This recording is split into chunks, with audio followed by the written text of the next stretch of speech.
श्रीशैले दयापात्रं दीभत्यादिगुणार्ढवं यतीन्द्रप्रवणं वन्दे रम्यजामाधरं मुनिं लक्ष्मीनाथसमारम्भां नादयामुणमद्भयाम् अस्मदाचार्यपर्यन्तां वन्दे गुरुपरम्परां भक्तामृतं विश्वजानूनमोधनं सर्वार्थं श्रीषडगोपवाग्भयं சகஸ்ரசாகோபனிஷத்சமாகமம் நமாம்யகம் திராவிடவேதசாகரம்.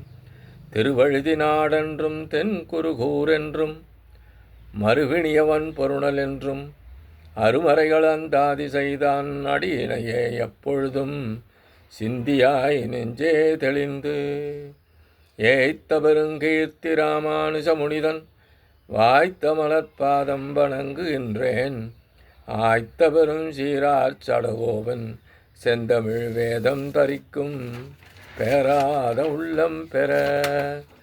எம்பெருமான் திருவருளாலே ஆச்சாரியன் அனுக்கிரகத்தாலே கடந்த பல தினங்களாக நம்மாழ்வார் அருளிச் செய்த திருவாயுமொழியினை நாம் அனுபவித்து வருகிறோம். நேற்றைய பரியந்தம் நாம் அனுபவித்தது முதலாம் பத்து, ஆறாம் பதிகம், ஐந்தாம் பாசுரம். இன்று நாம் காண இருப்பது முதலாம் பத்து, ஆறாம் பதிகம், ஆறாம் பாசுரம். அமுதம் அமரர்க்கு இந்த நிமிர்ச்சுடராழி நடுமால் அமுதிலுமாற்ற இனியன் நிமிர்திரை நீள்கடலானே. அமுதம் அமரர்க்கு இந்த நிமிர் சுடர் ஆழி நெடுமால் அமுதினும் ஆற்ற இனியன் நிமிர் திரை நீள் கடலானே.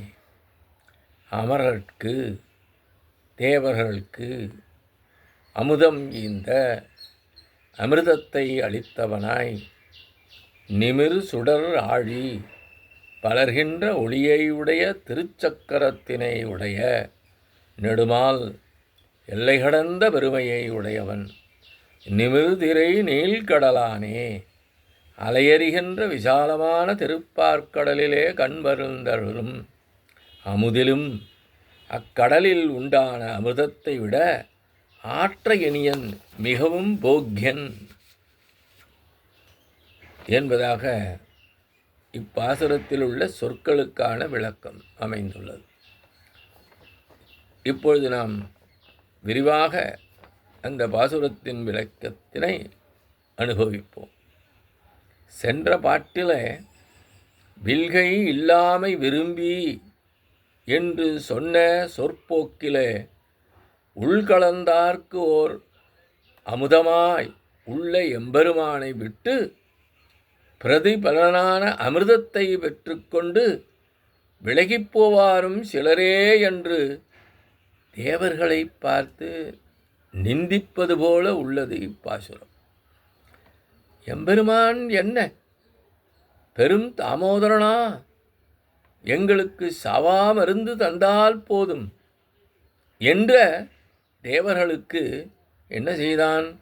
அவர்கள் விரும்பிய பொருளை கொடுத்தலே போதும் என்பதாலேயே அமுதம் அமரர்க்கு ஈந்த என்று அருளிச் செய்துள்ளார்.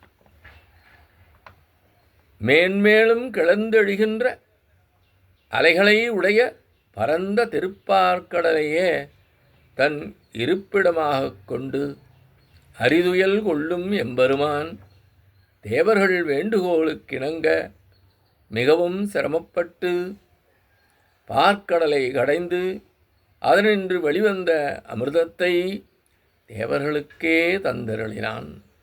அவன் வளர்கின்ற ஒளியை உடைய திருச்சக்கரத்தை கைக்கொண்டவன், மேம்பட்டவர்க்கெல்லாம் மேலானவன், எல்லை கடந்த பெருமை உடையவன், அமிர்தத்தைக் காட்டிலும் மிகவும் இனிமையானவன்.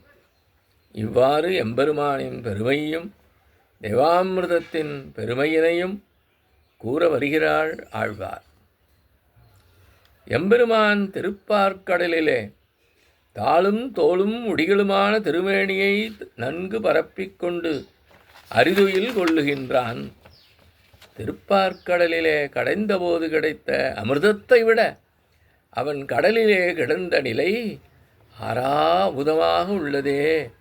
இதை இந்த தேவர்கள் ஏன் அறியவில்லை? அவர்கள் ஏன் இதை கருத மறந்தார்கள் என்று தன் ஆதங்கத்தை இப்பாட்டிலே தெரிவிக்கின்றார் ஆழ்வார். தேவர்கள் இவன் மூலமாக அடைகின்ற பலனை அருவருத்தபடிதான் அவனிடம் மகிழ்ந்த பலனுக்கு உள்ள வேறுபாட்டை அருளிச் செய்கின்றார்.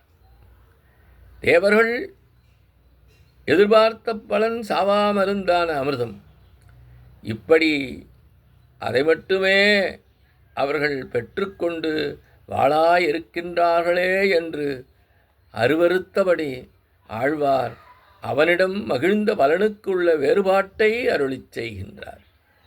அமுதென்றும் ஏதென்றும் அழியானென்றும் திருவிருத்தம் 85வது பாட்டிலே கூறியது போல அதற்கேற்ப இவனது திருக்கரமும் சக்கரத்தாழ்வானும் சேர்ந்து இருக்கின்ற இருப்பு அல்லவோ இவருக்கு அமிர்தமாக உள்ளது.